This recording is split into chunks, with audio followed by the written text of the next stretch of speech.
Hello, Squirrel Tribe. It is Monday, my dudes. It is the beginning of a whole new week, and there's another thing we need to talk about today. So if you watched the video from Saturday where we discussed insurance, basically homeowners insurance, and how it's a ripoff and it's crap and it's stupid, and if you don't have it, then it's like detrimental to your home ownership if your house is not paid off, right?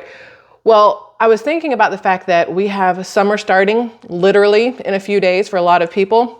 School will be out at the end of this week for where I live. I don't know where other states, when they get out, if they're already out or they get out this week or next week, but summer is literally like here. And a lot of people travel over the summers, and a lot of people go to hotels and they go to condos and they do the Airbnb and the VRBO thing, or Verbo. I don't know if you're supposed to spell it or say it, whichever way.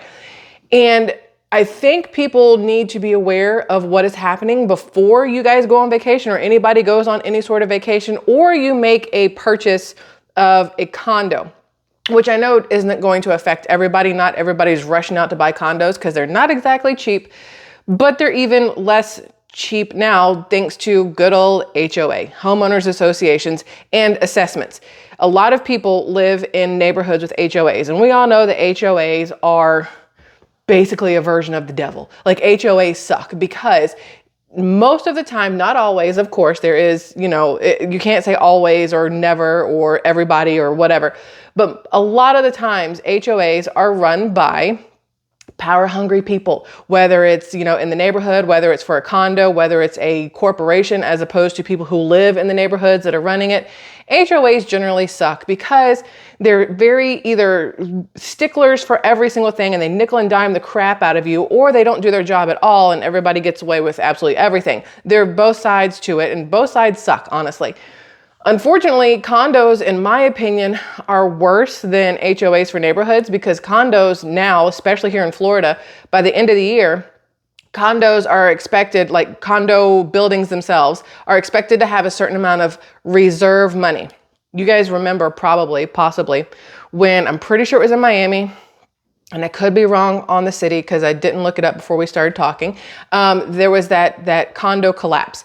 The condo was not up to code on a lot of stuff. It had already had a lot of issues and had been told to make repairs and it didn't. Condo collapsed, killed a lot of people. They had to pay out a ton of money. Insurance had to pay out a ton of money. And now throughout Florida, condos are basically getting the brunt of the pissed offedness of insurance companies right now, with everybody who owns a condo having to pay into these like assessment fees. Because now they're saying they want these condos to have a certain amount of money in their coffers, I think is the right word, coffers, so that if anything were to go wrong, they have money to pool to fix things, so they can make sure they're keeping things up to date. Lots of condos in Panama City and even in Destin and other places that I know of for a fact have evacuated people because they had somebody come through and realize something wasn't up to code. There was a condo, I think it was Panama City, where they evacuated is the word, because that's the word they used in the articles they talked about. Everybody was evacuated because they realized the railings weren't up to code, and they were worried that somebody would lean on a railing and plummet to their death. So they literally evacuated everybody out of these buildings, closed them down so they could come in and do the work. And it hurt everybody who owned a condo, that was renting it out, that had people lined up for rentals, anything like that. It really hurt them, because a lot of people have condos so that they can rent them out for tourist season, right? Some people have condos to live in them. Either way you look at it, having a condo, in my personal opinion, is not something people are going to want to do anymore. We had contemplated buying a condo when we moved to Florida. It was going to be our side hustle. We were going to buy a cheap condo and rent it out, whether it was, Verbo, VRBO, whatever, Airbnb it, put it up with like Vacasa or whatever else is around here. And when it wasn't in use being rented out, we would then go use it because it'd be on the beach and it'd be like a win-win, right? We thought about it. We looked into them. And then we realized getting a mortgage for a condo is not at all the same as getting a mortgage for a house. There's way more hoops you have to jump through, way more money that has to be put down as a down payment, and much higher interest rates. Not to mention the assessment fees. The HOAs of condos are freaking ridiculous. If you have an HOA in your neighborhood and you're like, it's $1,000 a year, or even $3,000 a year, and you're thinking that's a lot, y'all, an HOA here for condos The lowest I have ever seen at any of the condos around here was just over $1,000 a month per month. That's $12,000 or more every year just in HOA fees, because they're like, well, we have to keep up the parking lots. We have to keep up the pools. We have to keep up everything else. Well, now they want every condo owner to have an extra $22,000 to hand over, roughly $22,000, to hand over to the HOAs who run the condos, all of them in Florida, not just one specific one, but literally all of them in Florida. You're looking at like an average of $22,000 per condo that's supposed to go into each of these coffers. So they have all this money in reserve in case there's an issue. So they can make all these changes. So they can, you know, upgrade the electrical, upgrade the plumbing, get a new roof, repave parking lots, do whatever it is they have to do. Now inside the condos, that's on you, boo-boo. So not only are you supposed to give them like 22 grand, like now, it's not spaced out, it's like lump sum right now, okay, before the end of the year, plus your monthly HOA fees, you're also expected to keep up with anything that goes on inside your unit. If you have an issue with plumbing, you're supposed to take care of it. If you have an issue with your washer, your dryer, your refrigerator, your oven, that's on you. That's not on them. Anything that happens inside those four walls, that's on you. Anything that happens outside, that's the HOA.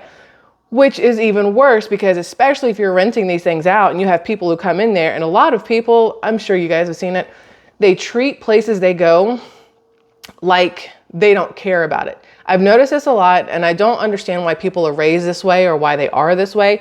They go to hotels, they go to condos, they go to these Airbnbs, VRBO, Verbo, whatever's, whether it's a house or whatnot, and they like ransack these places. They treat it like trash and leave it all trashy because they think, well, you know, it's not my place, I don't care. But then all that does is it then makes it so that the next person that comes in has to pay a little more because they had to pay more to have it cleaned, or they had to fix something or whatever. So prices continue to go up. The whole reason this is important, in my opinion, one, because of the overreach of insurance and HOAs and things like that, but also if you're planning on traveling, whether it's this year, next year, the year after, I know there's a lot of people who are like, I've been saving for 4 years to be able to go on vacation this year, or this is the first vacation I'll ever take, or, you know, there's some people who vacation every year. It just depends on what your financial situation is and whatever else, right?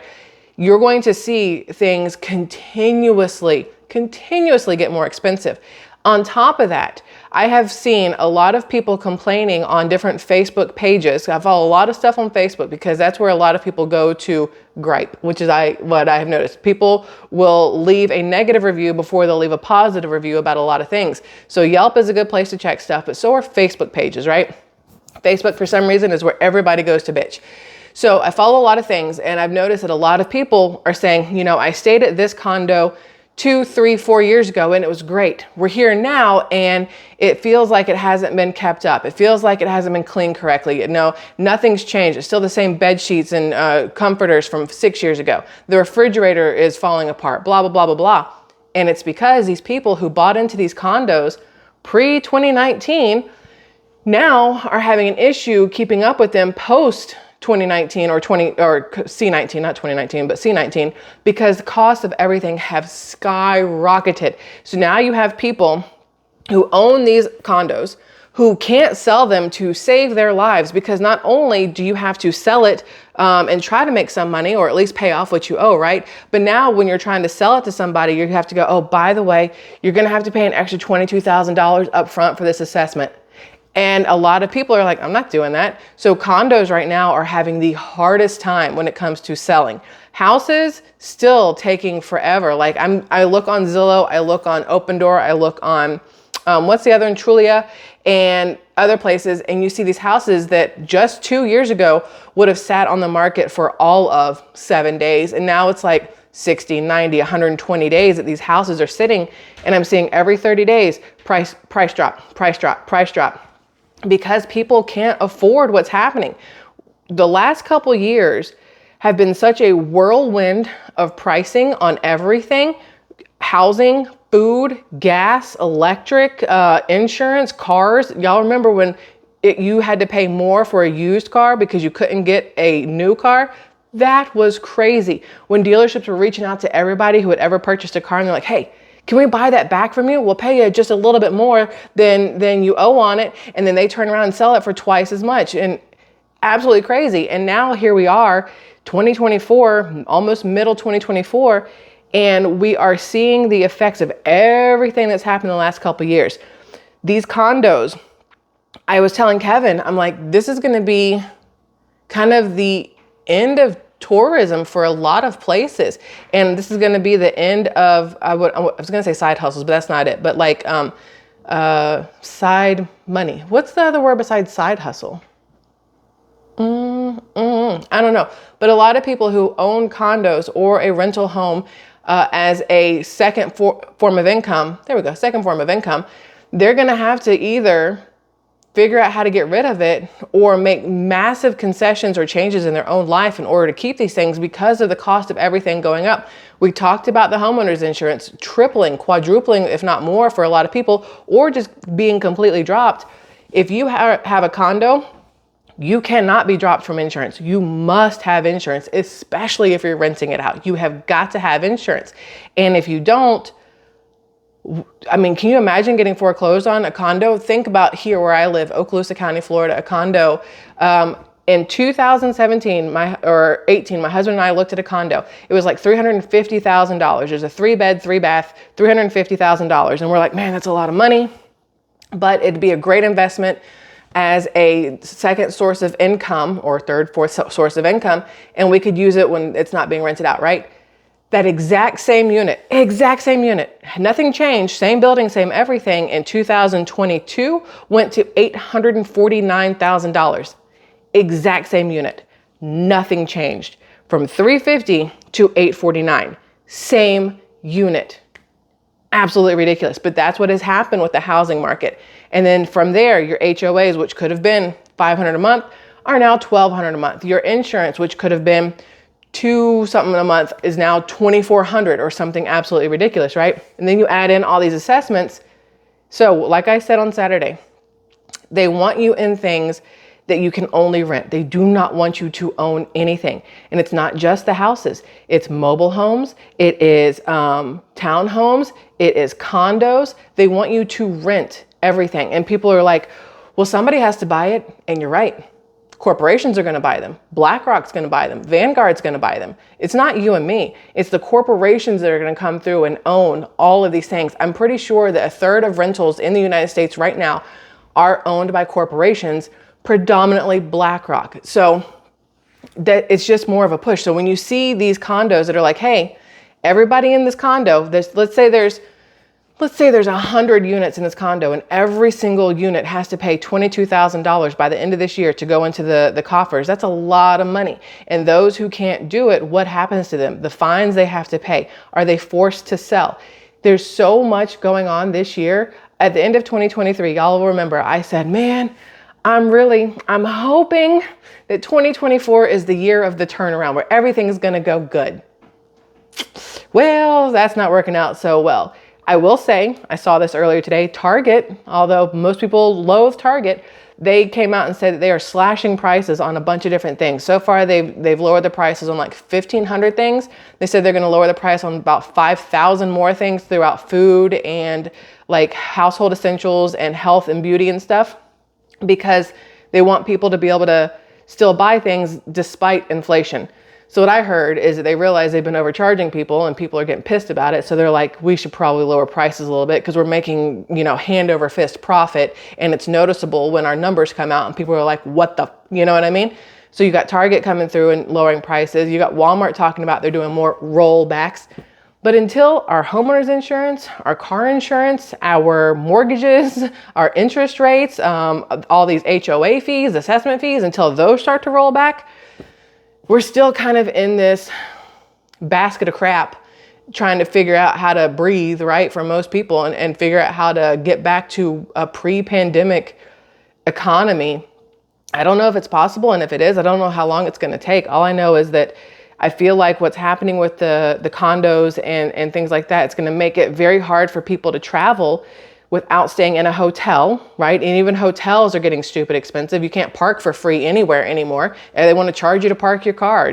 Like they nickel and dime the crap out of you everywhere you go. But if these HOAs, these assessment fees at these condos don't figure themselves out or flatline, you're going to see corporations coming in and taking over. They'll be like, BlackRock will come by in all of Okaloosa County and say, hey, we'll buy all of the condos, we'll pay all the assessment fees, but we control everything. Nobody's going to own any of these anymore. We control it all. That's not what we want, but that's what it feels like we're being pushed towards, because they're making it so incredibly difficult for people to afford regular everyday life, not to mention any sort of extras, right? Anyway, I just want to talk to you guys about that. It was interesting to me when I saw what was happening with the HOA fees and the assessment fees on condos, especially because of where I live and how it will affect tourism, which then affects my community. No tourism, nothing, no money coming into my community. And that will happen to a lot of people's communities that rely on tourism or people, renting or anything like that. So that was all. Yeah, it's almost 5 o'clock. I hope you guys have had a fabulous Monday. It's very, look, I can't see nothing now. Hope you guys have had a fabulous Monday, and I will see you again tomorrow. I love you all. Goodbye.